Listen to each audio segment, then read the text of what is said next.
नमस्कार मित्रांनो, स्वागत आहे तुमचं आपल्या या यूट्यूब चॅनलवरती. मित्रांनो, चॅनलवर नवीन असाल तर चॅनलला सबस्क्राईब नक्की करा आणि अशाच नवनवीन अपडेट्स आपल्या चॅनलवरती पाहत राहा.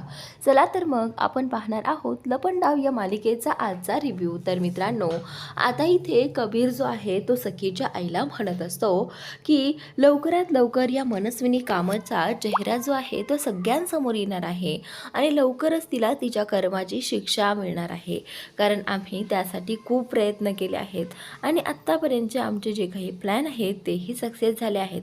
आता फक्त आपल्याला थोड्या दिवस वाट पाहावी लागणार आहे, असं तो आता तेजस्विनीला म्हणत असतो.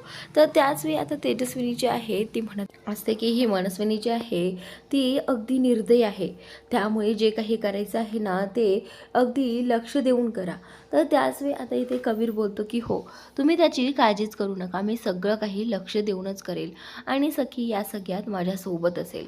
तर त्याचवेळी आता इथे कबीर जो आहे तो तेजस्विनीला म्हणत असतो की आंटी, तुम्ही एक काम कराल का, तुम्ही माझ्याबरोबर आणि माबरोबर माझ्या घरी चला, तुम्ही इथे नका राहू. तर त्यावेळी असं म्हटल्यानंतर लगेचच त्याला सखीचा फोन येतो. तर आता तो पाहतोय की सखीचा फोन आहे, तर तो तिला बोलू लागतो की थांबा 1 मिनिट, मी सखीशी बोलून घेतो.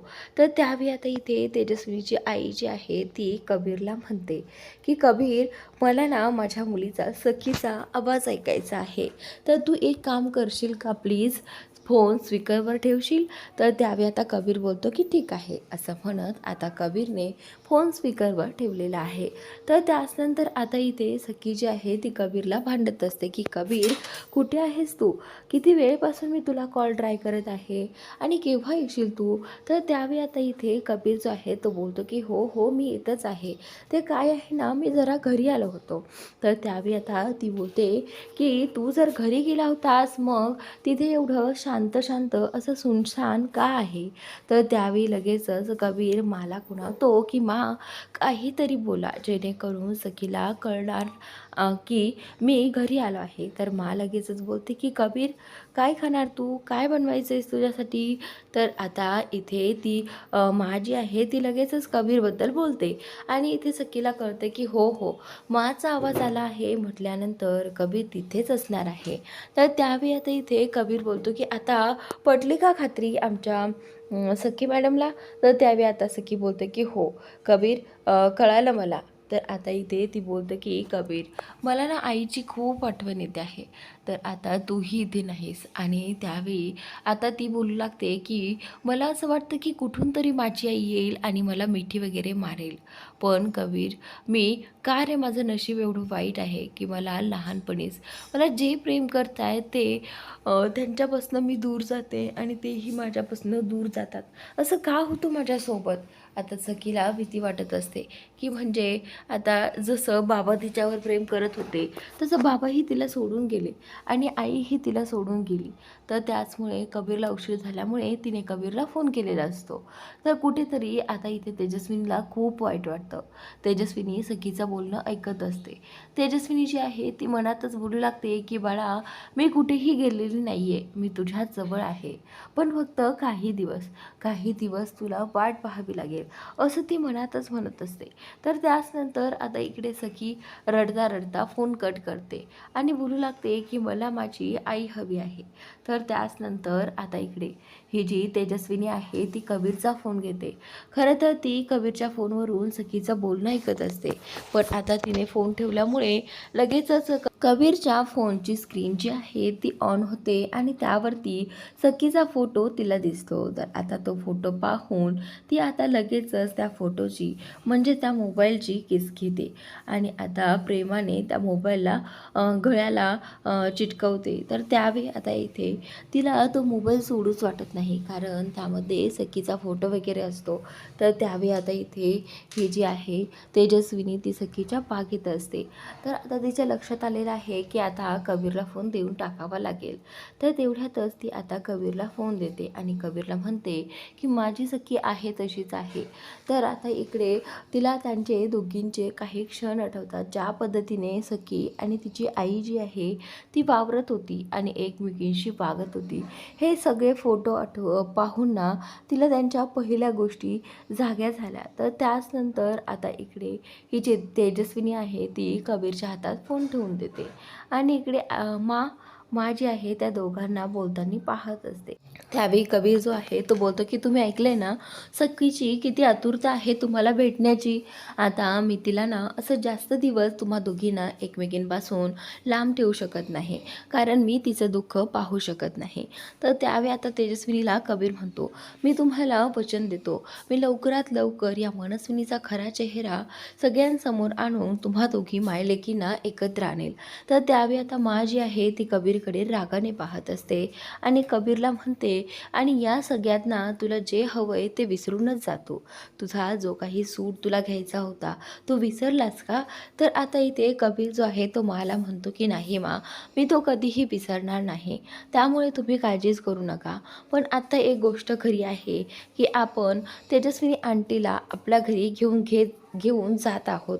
तर आता मा जी आहे ती बोलते की काय गरज आहे आपल्या घरी जायची, ती राहील ना एखाद्या हॉटेलवरती. तर आता इथे हा कबीर जो आहे तो मला म्हणू लागतो की मा नाही, जर तिथे हॉटेलमध्ये कोणी त्यांना पाहिलं तर खूप मोठा प्रॉब्लेम होईल. तर त्याचमुळे आपण आपल्या घरी ह्यांना घेऊन जाऊयात ना मा. तर त्यावेळी आता मा बोलते की ठीक आहे, चालेल, तू जसं म्हणतोस ना, तुला जे करायचं आहे ते कर.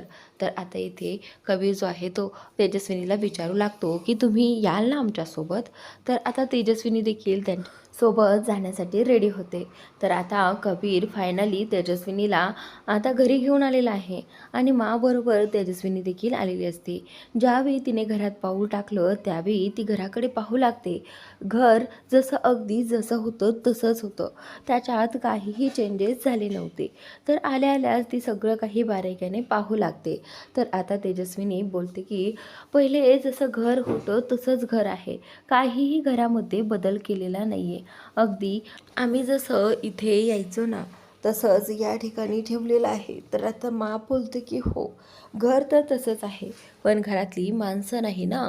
तर त्यावेळी आता इथे ही जी मनस्विनी आहे ती बोलते की हो मा, बरोबर आहे तुमचं. तर त्यावेळी आता इथे मा बोलते की तुझी रूम त्या ठिकाणी आहे. तर माने तिला तिची रूमही दाखवलेली आहे. तर त्यावेळी आता ती इकडे तिकडे पाहत असते. तर त्यावेळी तिला भिंतीवरती तो मोठा फोटो दिसतो आणि त्यावेळी ती बोलू लागते की खरंच हा फोटो किती छान आहे ना. तर त्यावेळी ती बोलते की तुमची पूर्ण फॅमिली आहे. तर मा बोलते की पूर्ण नाही, अपूर्ण फॅमिली आहे. तर आता तिला लक्षात येते की ह्या फोटोमध्ये आता सगळेजण आहेत खरं तर, पण जिवंत सगळे नसतात ना. त्यामुळे आता मा बोलते की या सुराच्या पोटी मला रात्रभर झोप येत नाही आणि आता तो सूड घेतल्याशिवाय मला काही शांत झोप लागणार नाही. तर आता इथे ही बोलते की मनस्विनी जी आहे ती आता माझी बहीणच नाही आहे, मी तिला माझी बहीण मानतच नाही आहे. तर त्यावेळी आता ही जी मा आहे ती बोलते की हे बघ, तू मांडल्याने किंवा न मांडल्याने तेजस्विनी काय तुझी बहीण नाही हे सिद्ध होत नाही, पण खरं तर खऱ्या अर्थाने ती तुझी बहीण आहे आणि तिच्याकडनं मी बदला घेतल्याशिवाय राहणार नाही. तर आता तेजस्विनी जी आहे ती बोलते की पण मी तिला बहीण मानतच नाही. तर आता ती बोलते की तुम्ही बहीण मानो किंवा न मानो पण सत्य हेच आहे ना. तर त्यावेळी आता तेजस्विनी बोलते की हो माई. तर त्यावेळी आता इथे मा बोलते की जा आता जाऊन आराम कर. तर माने तिला तिची खोली सांगितली आहे. तर त्याच पद्धतीने आता ही घर पाहत पाहत त्या खोलीकडे चाललेली आहे. खरं तर मलाही वाईट वाटत असं या तेजस्विनीसाठी, पण मनस्विनी जे काही केलं होतं ना ती खूप मोठी चूक होती. तर त्याचनंतर आता इकडे कबीर जो आहे तो आता घरी पोहोचला आहे. घरी आल्यानंतर तो पाहतोय की ही सखी जी आहे ती मस्त गाढ झोपली आहे. तर त्याचवेळी कबीर बेडवरती बसणार असतो. तेवढ्यात त्याच्या लक्षात येतं की आपल्याला एक काम करायचं आहे. तिच्या हातात त्याने एक फोटो पाहिला आहे जो की तिचा आणि तिच्या आईचा असतो. तर तो फोटो पाहिल्यानंतर कबीर लगेचच त्या फोटोला हात लावतो आणि तो फोटो घेतो आणि व्यवस्थितपणे ठेवून देतो. तर त्याचवेळी आता इथे कबीर ज्यावेळी फोटो ठेवतो त्यावेळी त्याला एक काम आठवतो. खरं तर त्याला ते फोटो लपवायचे असतात, जे फोटो सखीपासून त्याला लपवायचे होते आत्तापर्यंत. पण आज त्याला वेळ मिळाला आहे. आज सखीही झोपलेली आहे आणि त्याला प्रश्न विचारणारं कोणीही रूममध्ये नसेल. म्हणूनच आता या कबीरने ती वरतून बॅग काढली आहे आणि त्या बॅगेमधून काही फोटोज काढलेले आहेत, ज्या फोटोसोबत एक सत्य दडलेलं असतं. तर ते फोटो आता काढण्यासाठी त्याने बॅगही खाली घेतलेली आहे. तर ज्यावेळी त्याने बॅग खाली घेतली आहे त्यावेळी हळूच तो बॅगेतून ते फोटो काढत असतो. तर आता इकडे कुठेतरी सखीला वाऱ्याचा आवाज ऐकायला येतो आणि लगेचच धाडकन सखी जागी होते. पण इकडे कबीरला हे माहिती नसतं की सखी आता जागी झालेली आहे. तर त्यावेळी आता कबीरने हे फोटो काढले आहेत बॅगेतून आणि त्या फोटोकडे तो पाहत असतो आणि तो म्हणत असतो की आता कुठेतरी ठेवावे लागतील, जे की सखीच्या नजरेस पडणार नाही. तर त्यावेळी आता सखी ही उठून बसलेली आहे आणि सखी कबीरकडे पाहते आहे की कबीर एवढ्या रात्री काय करतो आहे. ते पाहण्यासाठी सखी उठून आता त्याच्या जवळ येऊन उभी राहिली आहे. पण कबीरला हे माहिती नसतं की सखी त्याच्या पाठीमागे उभी आहे. तर त्यावेळी आता सखी जी आहे ती कबीरला विचारते की कबीर, एवढ्या रात्री काय करतो आहेस. तर त्यावेळी आता कबीर जो आहे तो बोलतो की काही नाही. तर तेवढ्यातच आता इथे सखी विचारू लागते की खरं सांग आणि हे काय करतो आहेस. तर ज्यावेळी सखी जी आहे ती उठून आली होती त्यावेळी कबीर घाबरला होता आणि घाबरल्यामुळे त्याच्या हातातले जे जे काही 2 फोटो होते ते खाली पडले आणि त्या फोटोवरून आता इथे सखीने एक फोटो उचलला आहे. त्याला पटकन ते दोन्ही फोटो उचलायचे असतात, पण त्याच्या आधी एक फोटो सखीने उचलला आणि त्यानंतर त्याने एक फोटो उचलला. तर आता त्याला भीती वाटते की हा जर फोटो सखीने पाहिला तर खूप मोठा प्रॉब्लेम होईल. त्यामुळे आता इथे लगेचच तो म्हणत असतो की सखी तो फोटो मला देऊन टाक. सखी बोलते की असं काय आहे या फोटोमध्ये, मला तर पाहू देत.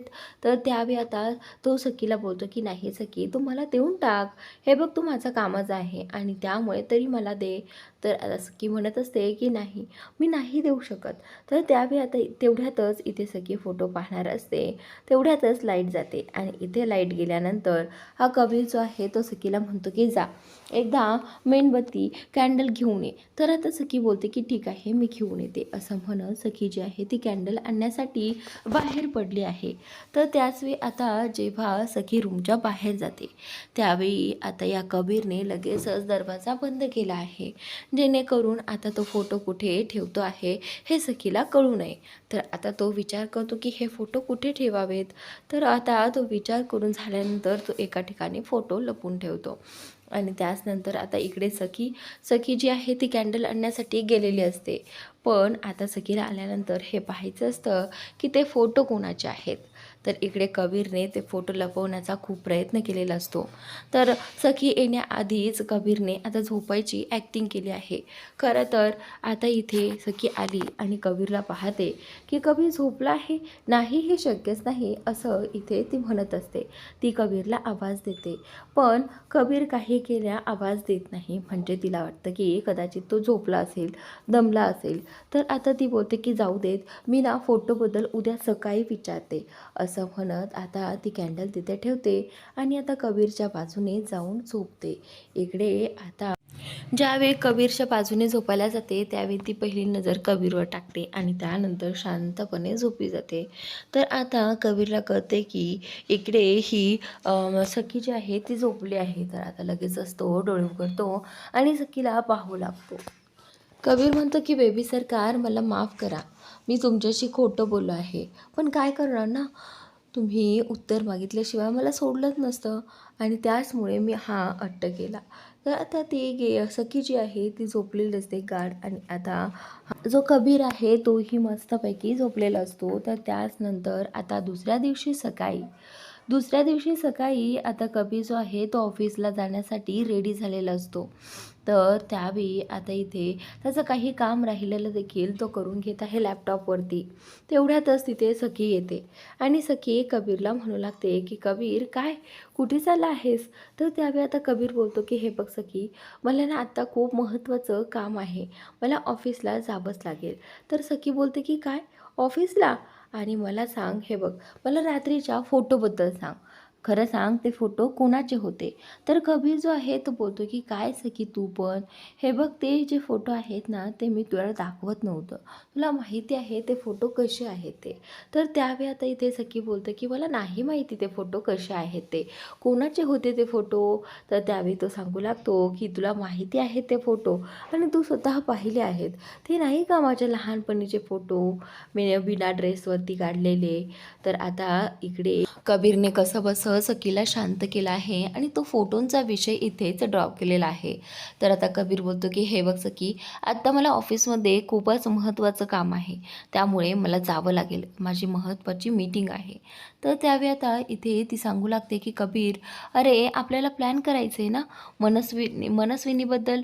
तर आता कबीर बोलतो की हे बघ सखी, तुम्ही सगळेजणं मिळून प्लॅन करा आणि तो प्लॅन मला नंतर सांगा तरीही चालेल ना, पण आत्ता मला जावं लागेल, असं म्हणत तो तिथून निघून गेलेला आहे. आणि इकडे सखी आणखीनही त्याच विचारत असते की काय करावं जेणेकरून आपल्याला या मनस्वीचा चेहरा आपल्याला सगळ्यांसमोर आणता येईल. तर त्यावेळी आता गौतमही तिथे येतो आणि काकी आणि काका देखील तिथे येतात.